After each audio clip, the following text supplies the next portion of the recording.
Au nom du Père et du Fils et du Saint-Esprit. Amen.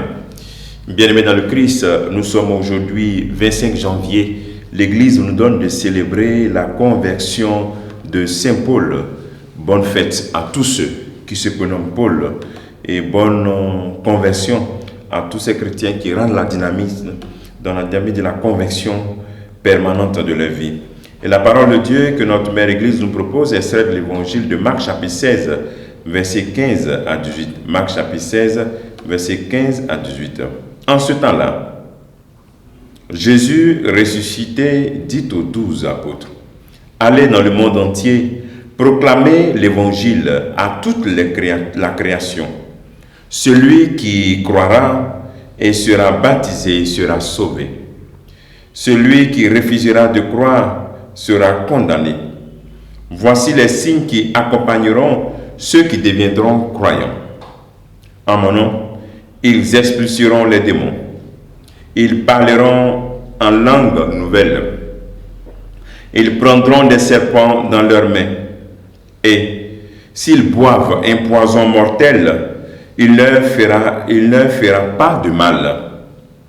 Ils imposeront les mains aux malades et les malades s'en trouveront bien. » Acclamons la parole de Dieu. Louange à toi, Seigneur Jésus.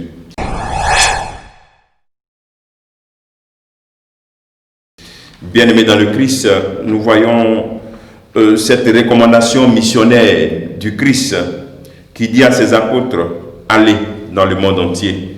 Nous sommes dans ce contexte à la fin de l'évangile de Marc où le Christ envoie ses disciples, envoie les apôtres dans le monde entier. Allez, c'est la première recommandation que le Seigneur demande. Allez. Pour aller, il faut un mouvement. Il faut forcément un mouvement de quitter d'un point de départ à un autre point. Il faut quitter. Il faut partir. Alors donc, l'appel que le Seigneur nous fait en ce jour, c'est de sortir de notre conformisme pour aller annoncer. Être chrétien, être des chrétiens aujourd'hui qui sortent, et non des chrétiens qui restent toujours.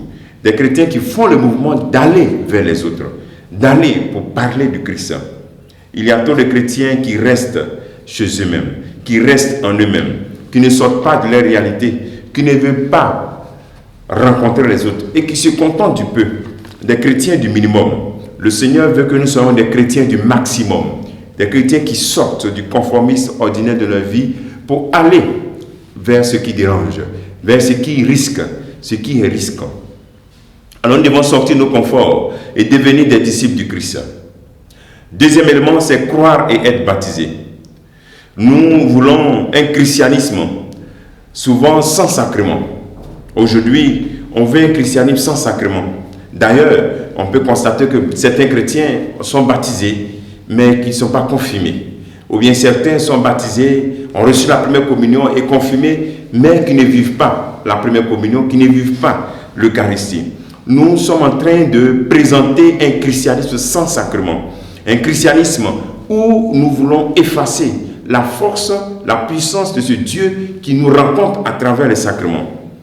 Pour nous, aujourd'hui, on pense qu'il suffit seulement de croire. Mais voici, Jésus dit que celui qui croira se fera baptiser. Il sera sauvé. Et c'est tellement clair. Celui qui refusera de croire sera condamné. Celui qui croira sera baptisé. Le Seigneur lie le sacrement à la croyance. On ne peut pas croire sans vivre les sacrements. On ne peut pas croire en ce Dieu sans vivre les sacrements. Et d'ailleurs, même les sacrements ne sont rien d'autre que la manifestation de Dieu dans notre vie. Alors, retrouvons la vie sacramentelle. N'abandonnons pas les sacrements. N'entrons pas dans un christianisme sans sacrement où nous pensons qu'il s'agit tout simplement de prier. Non, Dieu se manifeste dans notre vie aussi à travers les sacrements. L'Eucharistie, il donne son corps. La confirmation, il confirme notre baptême. Et nous recevons encore l'Esprit Saint qui nous rend adultes dans la foi. On ne peut pas s'arrêter en cours de chemin. Dernier élément sont les signes qui accompagnent. Les signes qui accompagnent ceux qui auront cru. Oh, quelle merveille! Des signes. Alors toi aujourd'hui qui as peur, toi aujourd'hui qui vis dans la peur, le Seigneur te dit que quand tu crois, tu es capable de réaliser ces mêmes signes. Tu parleras cette langue nouvelle de l'amour. Tu parleras cette langue nouvelle de l'amour. Et tu pourras expulser les démons pendant que tu as peur d'entrer dans ton village à cause des sorciers. Mais dis-toi que par ta croyance, par les sacrements que tu reçois, où Dieu se manifeste dans ta vie, tu as cette capacité de chasser les démons. Le Seigneur te donne à toi ce pouvoir. Il te donne par le baptême ce pouvoir. Il te donne la possibilité même de boire un poison et cela ne va même pas t'arriver. En fait, ce n'est rien d'autre que la présence réelle de Dieu dans ta vie qui fait que tu n'as peur de rien. Ce qui compte pour toi, c'est d'annoncer cette parole. C'est d'aller annoncer cette bonne nouvelle. Voici ce qui compte. Et ensuite, les miracles se produisent. Tu peux toucher un malade et il guérit en payant son ordonnance, en le visitant, en n'abandonnant pas les personnes malades. Voici le miracle de celui qui croit, qui reçoit les sacrements et qui sort. Alors, bien aimé dans le Christ, le travail que tu peux faire en ce jour, c'est par sortir un peu et rencontrer quelqu'un et lui parler de Jésus.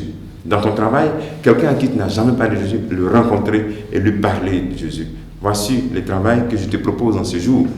Que le Seigneur te bénisse et qu'il nous bénisse tous. Au nom du Père et du Fils et du Saint-Esprit. Amen.